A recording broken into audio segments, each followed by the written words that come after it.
Right, hi everybody. This time we're going to talk about sleep mode. So I'm going to demo at least one option, assuming a scenario where I'm on a long journey, I have some goods and equipment in the back of the car, and I still have several hours ahead of me of driving to do, but I'm really tired and I need to sleep for a few hours.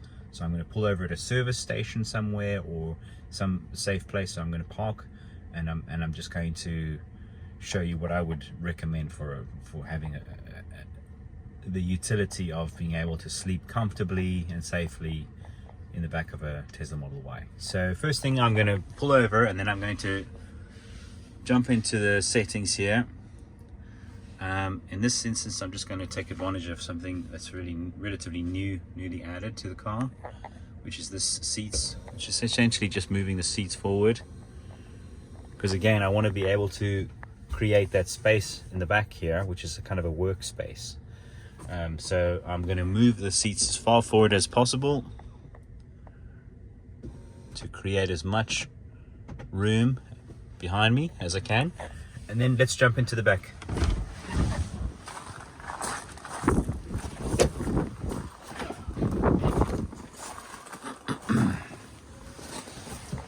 Right, so again, let's assume it's raining outside, or it's snowing, or it's really cold and the wind is blowing, and you're on your way somewhere, or you want to be able to have a rest. You really don't want to be bothered with spending too much time outside. You just want to get comfortable, have a really decent few hours rest, and then be back on your journey. So I'm also going to use an extra camp mode driver profile I've created, which is essentially just a setting I'm going to use that just moves the seat forward for me. Just creating that space again. So now we have our lounge mode that you saw last time, basically the same sort of setting we used for making a coffee, or doing various things in the back here. As you can see, the space back here is now considerably more manageable after having moved the seats forward. So now let's talk about sleep mode. Now let's assume we have some luggage back here. So we're going to bring the seats down.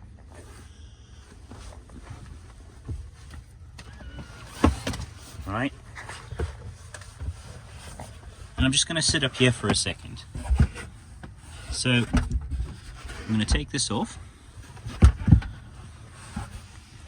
And for the sake of demonstration, let's say we've got some luggage back here.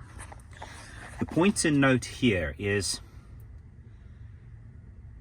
it's a fine balance about how much luggage you actually have in the back of the car. If you're really loaded or loaded up with a lot of goods, you're either going to have to put them outside the car, or try to move some of them to the front seats, to the footwells or something in the front down here. Or you're going to have to try to make up enough space so that you can make up a bed and you can sleep comfortably. The recommendation is to think really carefully about the goods you're carrying, and to actually utilize all of the spaces in the car: the front, the sub trunk, the back sub trunk, the mid sub trunk, the side doors, the back of the seats, every bit of space that you can find, just so that you can have just a more manageable amount of luggage in the back here. So now, as we were talking about last time, here's the little camping fridge. I'm going to leave that there. And here I have just a Jackery power station. I'm going to shift that up here.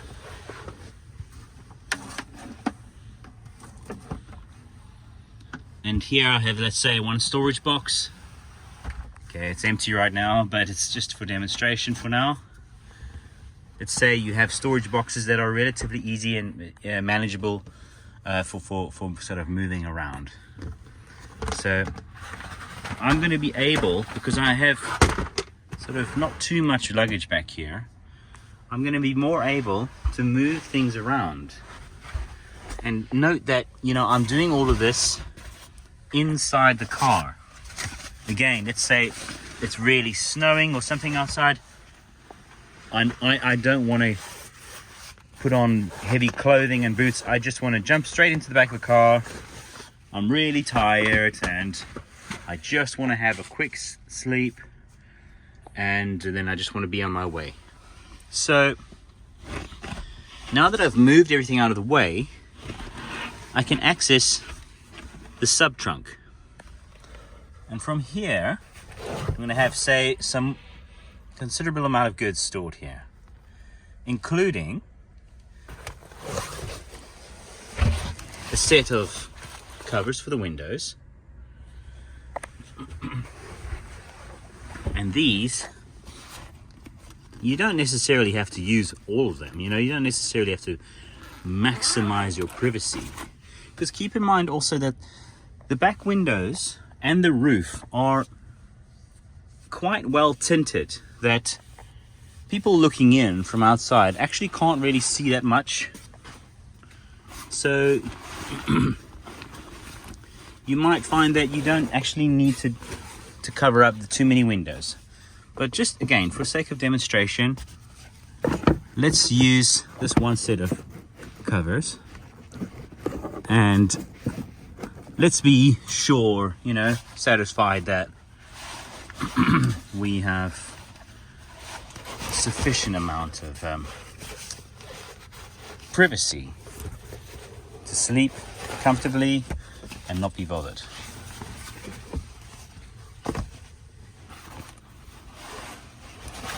So I'm going to go ahead and fit all of these covers to the windows, and then I'll be right back with you. Right, so now we have more than enough privacy inside the vehicle. I'm just going to leave this window open here for a bit of light, so I can show you what we're doing back here. But basically these covers, again, they just fit in, sort of pop in and pop back out again. And they are nice and stable, and they give you decent cover and privacy. So next thing, I'm going to just leave my shoes down here, because who wants to sleep in their shoes? And I'm going to pull out of here the camping blow-up mattress. This one is a Veil Howl, pretty good inflatable camping mattress, nice and compact for hiking or for keeping in the back here. And I'm just going to pull out a fairly basic sleeping bag. Now at this point, let's remember that camp mode will maintain a set temperature, so you don't need you don't necessarily need a heavy duty sleeping bag when you're in the back of a Tesla. Now let's put this here.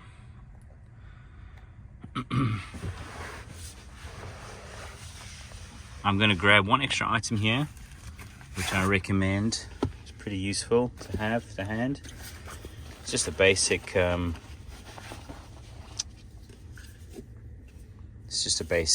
pump, which I'm going to use to just make it a bit easier to inflate the mattress with. This is just a nice to have, by the way. It's not a essential item.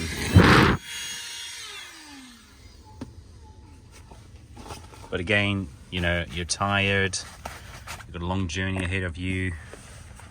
You don't want to have to be thinking about a lot of things. You really just want to get on with having a decent sleep and finishing your journey safely. So I'm just going to finish making my little pile of things in the corner here. I'm going to store a few things temporarily over there, leftover things. Always good to have the floor available so that you can move around when you need to.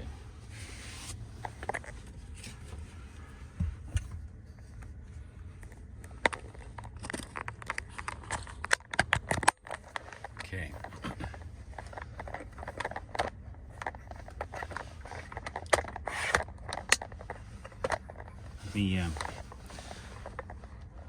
The picture's worth 1,000 words, so let me set this up for you here and show you how I'm going to do this.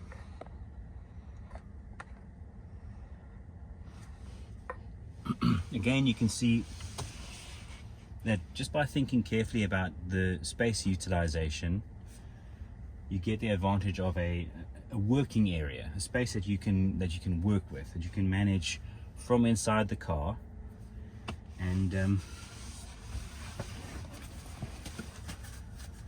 take advantage of that kind of convenience. So now it can be really blowing out there. I'm not really bothered. It's be snowing, whatever. The wind can be going for it. I'm just here, a nice cozy place. Got my privacy now. Got my covers up.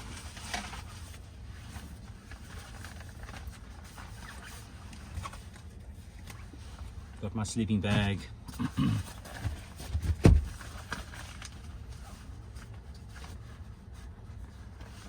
Got my camping mattress.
Right. One of the things I like about this kind of camping air mattress is that it's got quite a lot of flexibility to it. It doesn't need to fit the space exactly. It can bend and shape and shift and, you know, move with the times. So let's say we want to set this up like this. And again, I'm just using the floor here as a space for me to stand so that I can work with this. See, I'm going to line up this pillow here.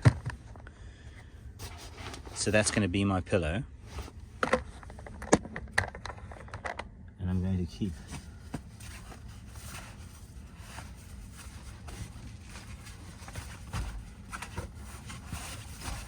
setting this up. Also keep in mind that, you know, you may not even need a blanket at all. Depending on how much power you've got available, electricity and the battery power you've got available, how cold it is outside, etc. You may opt to say, you know what, I don't actually need a blanket.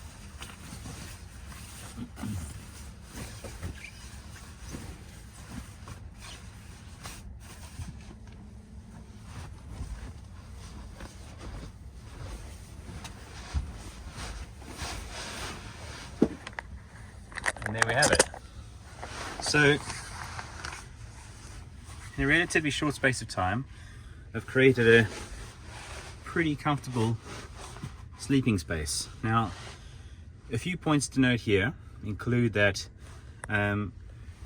there are ways and means to extend the length of the sleeping area, especially if you're 6'5" and you need more room. to fit yourself if you lie down straight. Myself, I'm about 5'8", and I'm actually 5'7", 5'8", thereabouts, and I'm actually fine with my feet just touching the back there. I can lay out flat. I'm very comfortable right now. The car doesn't need to be lifted. You can lift it if you needed to, to adjust the height, etc. But so long as you're on a relatively flat surface, this is actually a very, very comfortable way to get a really, really good sleep. I've got the view out the window here, and again, that window is significantly tinted, so even if the sun was directly above, it's arguable as if you're really tired and you're traveling, it's arguable as to whether you need to put extra cover to sort of shield your face while you have a sleep. But the point is that because it's so easy to just switch camp mode on at any point, set the temperature, lock all the doors, set the windows, put the seats down, set up a basic camping mattress, sleeping bag. It's really that simple. Again though, provided you are thinking carefully about how to use the space inside the car. That is a really, really key point. So before you buy too much stuff to go on these kind of trips, think carefully about small, high quality items, like a nice camping mattress that can fold up really small, or a nice small sleeping bag that would be very, very useful for you. Things that you can basically just stash in the sub trunk and forget about until you need them. And that pretty much concludes sleep mode. Again, I still have access to everything ahead of me here. I can put my phone in one of various convenient places. I'm very comfortable right now. I'm very happy to sleep for a few hours, after which I'll awake feeling a lot more refreshed. I'll just fold everything away, stick it away in the sub trunk, move my items back into the back trunk area, flip the seats back up, move the front seats back to their original position, jump back in the driver's seat and carry on with my journey. So again, as well, it's just ideas that I'm happy to share. Please feel free to share your ideas and opinions. I'm always happy to learn and improve and share whatever key really good ideas make for an exciting adventure. Cheers for now.